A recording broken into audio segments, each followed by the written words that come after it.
Hello అండి అందరికీ. ఈ రోజు అయితే మా ఆయన గారు అది చేపలు పట్టడానికి వల అయితే తీసుకొచ్చారు. ఆ వల అయితే గూర్చడం అయితే అయిపోయిందండి. అంటే ప్రతి కన్నుకి కూడా దారం వేసి ఇట్లా గూరుస్తాం అనమాట. అది గూర్చిన దాని తర్వాత మళ్ళీ కట్టుబడి కూడా ఏరే ఉంటుందనమండి. దానికి దగ్గరగా 6 రోజులు మాకు టైం పట్టింది అదంతా చేయడానికి కూడా.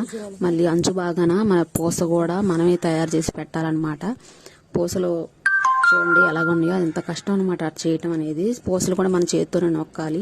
ఇట్లా 6 రోజులు టైం అయితే పట్టింది ఇవాళ చూడటానికి ఇంత చిన్నగా ఉంది అంటే శ్రమ మాత్రం చాలా ఎక్కువగా ఉండిద్ది అనమాట. అలా చేసుకుంటేనే కదా మనం చేపలు పట్టడానికి అయితే మనకు కుదురుతుంది. ఏమి వస్తువులు ఏమి లేకుండా అయితే చేపలు పడవు కదా. చూడండి ఇంటి దగ్గర అయితే ఇంత రిస్క్గా మనం చేసుకోవాలి వలలు కొన్నప్పుడు.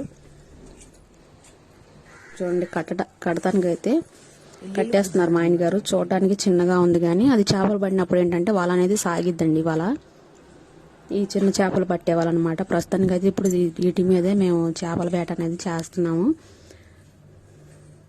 ఆ వేట ఎలా చేస్తాం అనేది కూడా నేను ఎప్పటికప్పుడు వీడియోలు అయితే పెడతాను. వీడియోలు మిస్ కాకుండా చూడండి. మన ఛానల్ని సపోర్ట్ చేయండి. అలాగే సబ్స్క్రైబ్ చేసుకుంటే మాత్రం మర్చిపోకండి. ఓకేనండి, మళ్ళీ నెక్స్ట్ వీడియో కలుద్దాం. అంతవరకు బాయ్ అండి.